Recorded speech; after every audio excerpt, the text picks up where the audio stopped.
Hello दोस्तों, स्वागत करता हूं मैं आपका अपने यूट्यूब चैनल पे। मैं शिवम तिवारी आज लेकर आया हूं आपके लिए यूपी टेट में आए हुए बहुत ही महत्वपूर्ण क्वेश्चंस और उनके सॉल्यूशन। सारे सॉल्यूशन स्टेप वाइज होंगे और पूरा कॉन्सेप्ट आपको समझाया जाएगा। ठीक है, शुरू करने से पहले मैं आप सभी से रिक्वेस्ट करना चाहूँगा कि आप वीडियो को अगर आपको पसंद आए तो उसको लाइक कर दीजिए और अंत तक वीडियो को देखिएगा। धन्यवाद। तो हमारा पहला क्वेश्चन है, ये दोस्तों एक क्वेश्चन आया हुआ है यूपी टेट में। इसको करने से पहले हमें कुछ बेसिक चीज़ें पता होनी चाहिए, जो कि है, एक आप लोगों ने सुन रखा होगा BODMAS. Okay, bracket of divide multiply add subtract. ठीक है, ये पूरा सीक्वेंस होता है। ठीक है, अगर हमको ऐसी चीज़ करके पूरी दी गई हुई है जिसमें ब्रैकेट्स भी लगे हुए हैं, ठीक है, मल्टीप्लाई भी है, डिवीज़न भी है, ठीक है, तो इसको करने का हमारे पास एक तरीका होता है जिसको हम लोग बॉड मास से समझते हैं। इस तरीके से अगर क्वेश्चन को हम लोग सॉल्व करते हैं तो हमारा क्वेश्चन बिल्कुल सही होता है, अदरवाइज आंसर डिफर आने लगता है जो कि रॉन्ग हो जाता है। ठीक है, तो इसी को हम लोग अप्लाई करेंगे। तो बॉड मास में पहले क्या कहता है, बॉड मास पहले कहता है कि यहाँ मैं लिखे दे रहा हूँ BODMAS bracket of divide multiply add subtract. तो बॉड मास हमसे ये कहता है पहले कि ब्रैकेट, ठीक है, तो हमको ब्रैकेट्स जहाँ जहाँ पे ब्रैकेट्स दिख रहे हैं उनको हमको सॉल्व कर लेना। तो यहाँ पे लिखा है -4 डिवाइडेड बाई 2, तो यहाँ पे क्या आ जाएगा, यहाँ पे आ जाएगा -4 को अगर 2 से डिवाइड करेंगे तो -2 आएगा, जब मल्टीप्लाई, ठीक है, इसको सबको हम ऐसे लिखा रहने देंगे। अभी देखा जाए ये जो -3 है इस पूरे ब्रैकेट के साथ ऑफ में है, मतलब मल्टीप्लाई में है, तो इसको हम बाद में सॉल्व करेंगे। पहले हमको क्या करना है, ब्रैकेट, अब ये पूरा ब्रैकेट में है। अब इस पूरे ब्रैकेट के अंदर हम आए तो हम फिर देखेंगे कि ये मल्टीप्लाई भी है, डिवाइड भी है, तो क्या पहले सब्ट्रैक्ट भी है, तो क्या सब्ट्रैक्ट कर लें या मल्टीप्लाई करें। ठीक है, ये क्वेश्चन राइज होता है यहाँ पे। तो हमारा जो ब्रैकेट के अंदर, तो हम ब्रैकेट को सॉल्व करेंगे, पहला तो ये हो गया। फिर अंदर जब हमको ये प्रॉब्लम मिलेगी तो इसमें पहले क्या करना है, तो हम डिमास को देखेंगे, तो हमारा होता है डिवाइड, तो डिवाइड यहाँ पे है ही नहीं, multiply then add then subtract. तो मल्टीप्लाई पहले आता है फिर सब्ट्रैक्ट आता है, तो इन दोनों को पहले हम करेंगे मल्टीप्लाई। तो minus minus will be plus and 7 3 21 -8 +4। इसको हम क्या करेंगे, ब्रैकेट को सॉल्व करना है, और ब्रैकेट में सॉल्व करना है तो डिवाइड है ये, तो -48 डिवाइडेड बाई 6 विल बी 6 8 ज़ा 48, माइनस का 8 आ जाएगा। नेक्स्ट स्टेप में एक और ब्रैकेट हमारा बचा हुआ है, इसको भी सॉल्व कर लेंगे। -2 इंटू -3 -3 21 -8, इट विल बी 13 +4 -8। अब हमारा जो ब्रैकेट वाले पार्ट थे वो सारे सॉल्व हो गए हैं। अब ऑफ, अब देखते हैं कौन कौन किसके साथ ऑफ में है। ऑफ मतलब मल्टीप्लाई में है, ठीक है, पूरे के साथ। तो ये दोनों देखिए बीच में मल्टीप्लाई लगा हुआ है, इन दोनों को हम मल्टीप्लाई कर सकते हैं। तो माइनस +2 3 ज़ा 6 माइनस,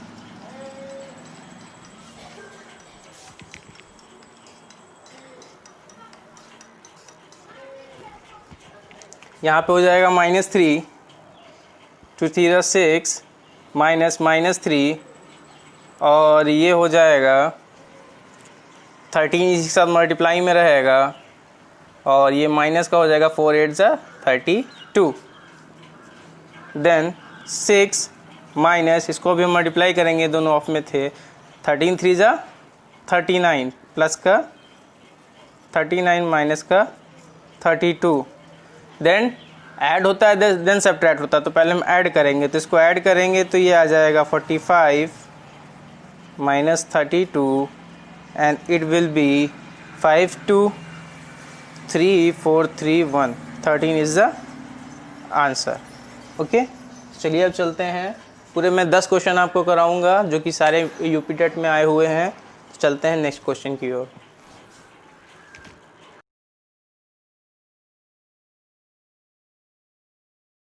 अवरोही क्रम में लिखना है। अवरोही क्रम मतलब होता है बड़े से छोटा। बड़े से छोटा मतलब इसको इंग्लिश में बोलते हैं डिसेंडिंग ऑर्डर।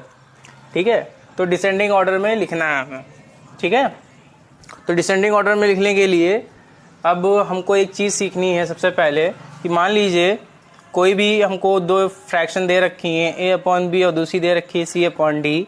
तो हम क्या करते हैं, इसके डिनोमिनेटर को इसके न्यूमरेटर से मल्टीप्लाई कर दें और इसके डिनोमिनेटर को इसके न्यूमरेटर से मल्टीप्लाई कर दें। फिर इसका प्रोडक्ट हम लोग चेक करेंगे, जो भी बड़ा होगा, मान लीजिए AD ग्रेटर आया BC से, तो हम ये साइन इसके बीच में पुट करेंगे AD ग्रेटर देन BC, और यही साइन उठा के इसके बीच में रख देंगे, जो कि इसके लिए भी वैलिड होगा, ठीक है। बस इसी फॉर्मूले का हम लोग यूज़ करेंगे, इसी ट्रिक का। हम सबसे पहले ले लेंगे 44/49 और 33/38। तो 44 को मल्टीप्लाई करेंगे 38 से, 33 को मल्टीप्लाई करेंगे 49 से, तो हमारा यहाँ पे आएगा, इसको मल्टीप्लाई करने पे आएगा 1672, इसको मल्टीप्लाई करने पे आएगा 1617, ठीक है।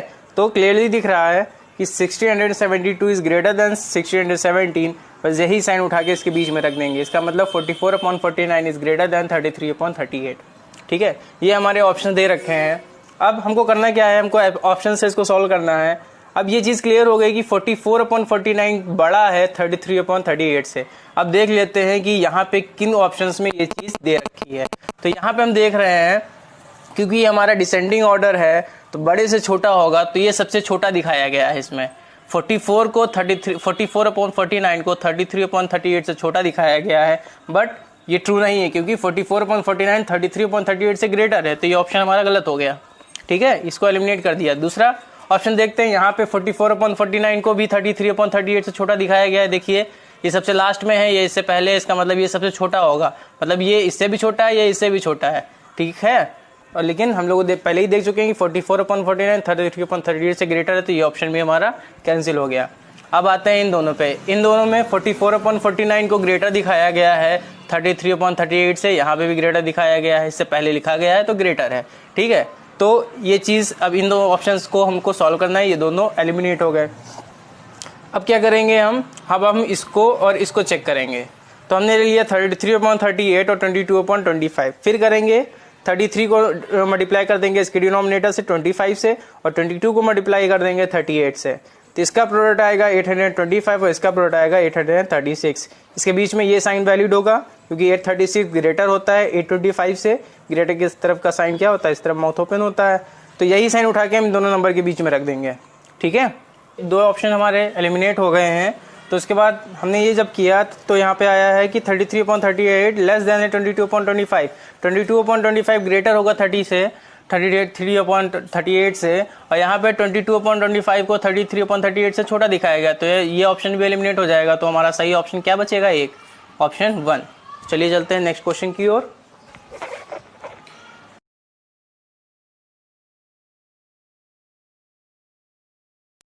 हाँ, तो हमारा नेक्स्ट क्वेश्चन है, अब नेक्स्ट क्वेश्चन है दोस्तों कि निम्न में से सत्य नहीं है।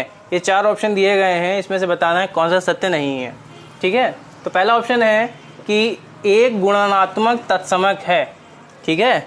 इंग्लिश मीडियम वालों के लिए मैं बता दूं कि 1 इज मल्टीप्लिकेटिव आइडेंटिटी, ठीक है। तो 1 मल्टीप्लिकेटिव आइडेंटिटी होती है, हाँ ये ट्रू है। क्यों मल्टीप्लिकेटिव आइडेंटिटी दोस्तों ये होती है, इसको हम गुणात्मक तत्समक भी कहते हैं, कि 1 को मल्टीप्लिकेटिव आइडेंटिटी बोलते हैं, क्योंकि 1 को हम किसी भी नंबर से मल्टीप्लाई करते हैं, हमको क्या वही नंबर वापस मिल जाती है, ठीक है। तो ऐसी नंबर जिसको किसी नंबर से मल्टीप्लाई करने पर वही नंबर हमें वापस मिल जाती है, तो वो नंबर कहलाती है मल्टीप्लिकेटिव आइडेंटिटी या फिर गुणात्मक तत्समक। तो जो कि हमारी 1 होती है, क्योंकि 1 से हम किसी भी नंबर को मल्टीप्लाई करेंगे तो वापस हमें वही नंबर मिल जाएगी, ठीक है। तो ये तो हमारा जो पहला ऑप्शन है वो ट्रू है, हमको देखना है कौन सा सत्य नहीं है, तो ये तो सत्य है। दूसरा देखते हैं, व्यवकलन मतलब सब्ट्रैक्शन।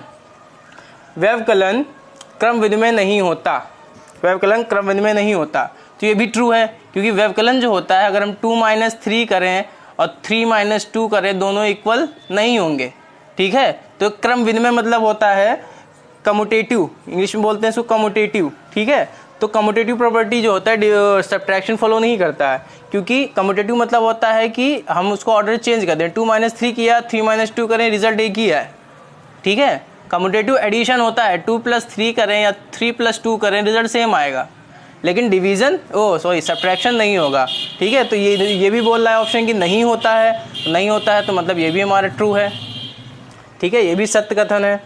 गुणन सहचर्य होता है। गुणन का मतलब, सहचर्य का मतलब होता है एसोसिएटिव प्रॉपर्टी, ठीक है। तो सहचर्य मतलब होता है गुणन A इंटू बी इंटू सी करें, या फिर हम A इंटू बी पहले कर लें फिर इंटू सी करें, रिजल्ट हमारा क्या रहेगा, सेम ही आएगा। तो ये इन्होंने बोला है गुणन सहचर्य होता है, तो यहाँ पे भी होता है, ठीक है। जैसे कि एग्जाम्पल ले लें, 2 इंटू 3 इंटू 5 करें, या फिर 2 इंटू 3 इंटू 5 करें, रिजल्ट हमारा क्या आएगा, सेम ही आएगा, ठीक है। तो गुणन सहचर्य होता है, तो यहाँ होता है, ये भी ट्रू हो जाएगा। बचा ऑप्शन लास्ट, इसको भी चेक कर लेते हैं। हमारा आंसर यही होगा, भाग क्रम विनिमय होता है। इन्होंने बता दिया कि भाग जो होता है वो क्रम विनिमय होता है, तो ऐसा नहीं होता, क्योंकि 2/3 अगर हम करेंगे तो रिजल्ट कुछ और आएगा, और अगर हम 3/2 करें तो रिजल्ट कुछ और आएगा, तो ये क्या होगा, इक्वल नहीं होगा। और ये कहता है होता है, तो यही हमारा ऑप्शन होगा जो सत्य नहीं है, ठीक है।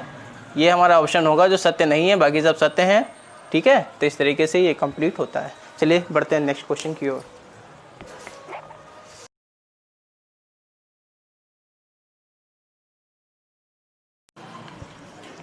सो दोस्तों, हमारा क्वेश्चन नंबर 4 है।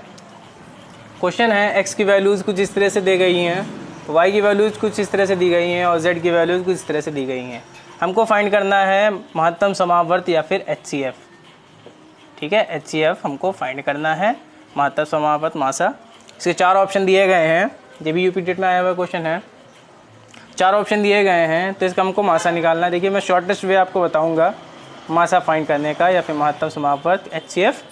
इसमें आपको क्या करना है, अगर आपसे HCF पूछे, ठीक है, अगर आपसे HCF पूछे, HCF मतलब हाईएस्ट, तो आपको लोएस्ट कॉमन प्राइम फैक्टर्स देखने हैं। ये सारे नंबर्स क्या हैं, 2, 3, 5, 7, ये प्राइम नंबर्स हैं। प्राइम नंबर्स क्या होती हैं, प्राइम नंबर्स वो नंबर्स होती हैं इसके क्या होते हैं, 2 ही फैक्टर्स होते हैं, नंबर इटसेल्फ और 1। तो ये 2, 3, 5, 7 क्या है, प्राइम नंबर्स हैं। तो हमको कॉमन प्राइम नंबर्स देखने हैं, और ये HCF है, इसका मतलब होता है हाईएस्ट, तो हमको लोएस्ट पावर लेनी है, common prime factors with lowest power. तो कॉमन प्राइम फैक्टर हमने पहले देख लिया, 2 तीनों में कॉमन है, ले लिया। लोएस्ट पावर किस में, देखिए यहाँ पे पावर 4 है, यहाँ 2 है, यहाँ 3 है, तो लोएस्ट पावर क्या है, 2, तो 2 की पावर 2 ले लेंगे। HCF के लिए, LCM के लिए common prime factors highest power लेते हैं LCM में, ठीक है। HCF के लिए हम लोग क्या करेंगे, common prime factor with lowest power. तो यहाँ पे अब देखते हैं कॉमन प्राइम फैक्टर आगे क्या है हमारा, 3 तीनों में कॉमन है, लोएस्ट पावर कितनी है, 2 ले लिया। यहाँ पे कॉमन प्राइम फैक्टर क्या है, 5, लोएस्ट पावर कितनी है, 2। कॉमन प्राइम फैक्टर क्या है, 7, लोएस्ट पावर कितनी है, 3। तो ये हमारा आ गया। अब देखिए तीनों की पावर सेम है, 2 की पावर 2, 3 की पावर 2, 5 की पावर 2, तो बेसिस को मल्टीप्लाई कर सकते हैं और पावर सेम लगा देंगे। 2 3 जा 6, 5 जा 30, ये हो गया 30, और इसका स्क्वायर कर देंगे, और ये हो गया 7 क्यूब। अब देखिए ऐसा ऑप्शन हमारा इसमें आ रहा है, तो हमको इसको करने की ज़रूरत नहीं है, ठीक है, आगे सॉल्व करने की ज़रूरत नहीं है। क्वेश्चन ऑप्शन 3 हमारा राइट होगा, ठीक है। तो इस तरह से क्वेश्चन 4 कंप्लीट होता है। चलते हैं नेक्स्ट क्वेश्चन की ओर।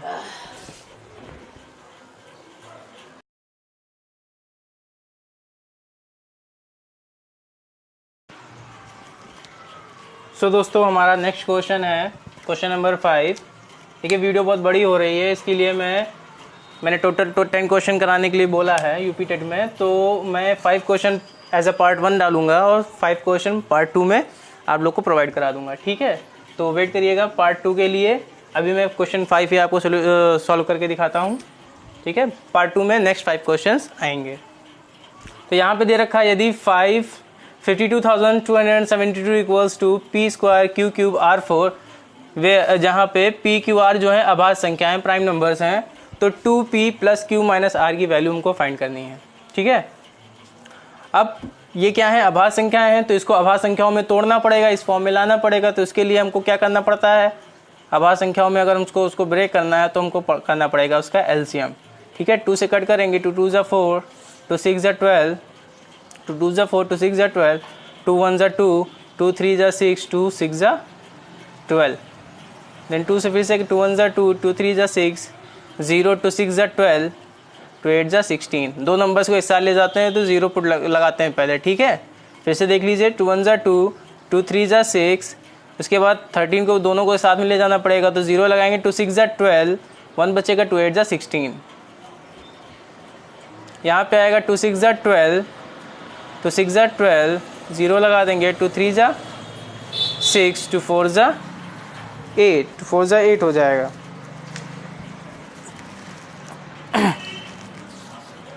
उसके बाद करेंगे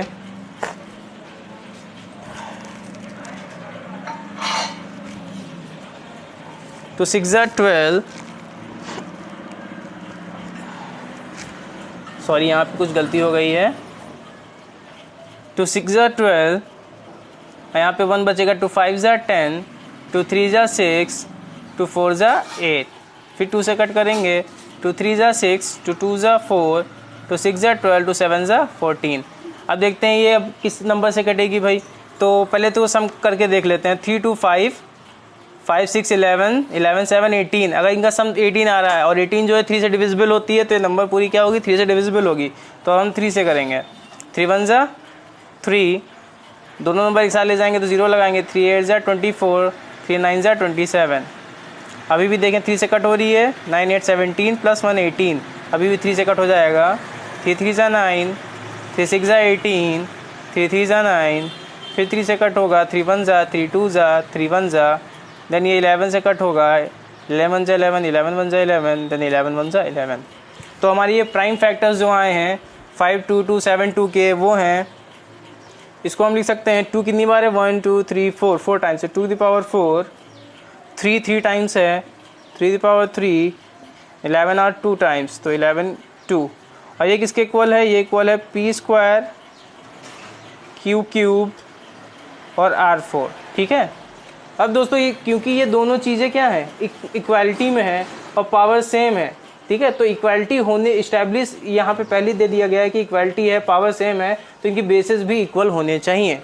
तो यहाँ पे p की पावर 2 है और यहाँ पे 11 की पावर 2 है, इट मीन्स यहाँ p की जगह क्या होना चाहिए, 11, तो p की वैल्यू क्या आ जाएगी, 11। यहाँ q की पावर 3 है, यहाँ 3 की पावर 3 है, तो यहाँ पे q की जगह क्या होना चाहिए, 3, तो q की वैल्यू क्या आ जाएगी, 3। यहाँ r की पावर 4 है, यहाँ 2 की पावर 4 है, तो r की वैल्यू क्या हो जाएगी, 2। अब उसके बाद हम लोग इजीली फाइंड कर सकते हैं 2p plus q minus r की वैल्यूज़ में वैल्यूज़ पुट कर देनी है, हमको केवल वैल्यूज़ पुट कर देनी है। 2p की वैल्यू कितनी है, 11, प्लस q की वैल्यू कितनी है, 3, माइनस r की वैल्यू है 2, 11 2 ज़ा 22, plus 3 minus 2, 22 plus 3 25, 25 minus 2 23। Okay, so our option 1 is right. तो इस तरह से आज 5 क्वेश्चन कंप्लीट होते हैं। नेक्स्ट 5 क्वेश्चन आपको पार्ट 2 में देखने को मिलेंगे। Okay, thank you so much.